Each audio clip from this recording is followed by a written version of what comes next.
Well, Congressman Austin Scott says the gains for Georgia's farmers in the 2018 Farm Bill are significant. RFD-TV's Sarah Mock talked with the Southern lawmaker about the House version. We're lucky to be joined by Congressman Austin Scott from Georgia. Congressman Scott, could you just talk first about what priorities for Georgia farmers made it into this bill? Well, I think for Georgia farmers, certainly the cotton seed has been a big deal for us. Very happy to see the risk management tools continuing as they have in the past. So we feel very good about Georgia and Georgia's commodities with having the cotton seed fixed. That's probably the biggest deal on the commodity side for us as a state.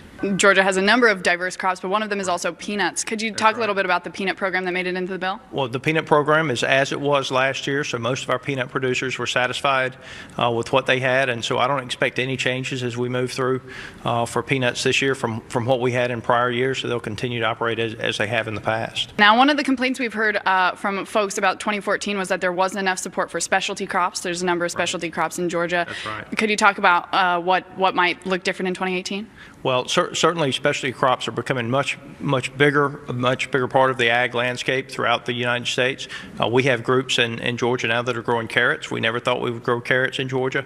And so we're going to continue to look to give the USDA the tools to help those specialty crops. You are also the chairman of a subcommittee on commodity exchanges, energy, and credit. That's right. Could you talk a little bit about how your work on the subcommittee made it into the final bill? Sure. So one of the things that we're going to do is Farmer Mac will now be allowed to loan on up to 2,000 acres instead of 1,000 acres. So that should give some additional access to credit for our producers.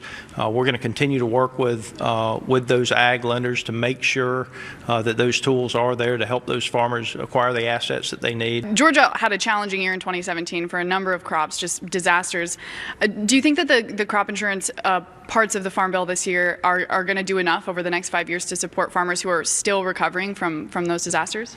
Well, I would say we would always like for it to do more. But I'm satisfied that it is going to give our producers the risk management tools that they need to protect themselves in the down years. I mean, one of the challenges is no matter how many risk management tools we put out there, in consecutive down years, farmers lose equity in the assets that they have, in their land and their equipment and other things.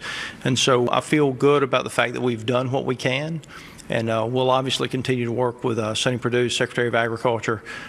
Again, thank you to Congressman Austin Scott joining us from Georgia here in Washington. We'll have more updates for you throughout the week from here on Capitol Hill. Until then, back to you in the studio. Thank you, Sarah. Well, 2 proposals to modernize and improve accountability for rural broadband deployment projects were included in the Farm Bill passed out of the House Ag Committee last week.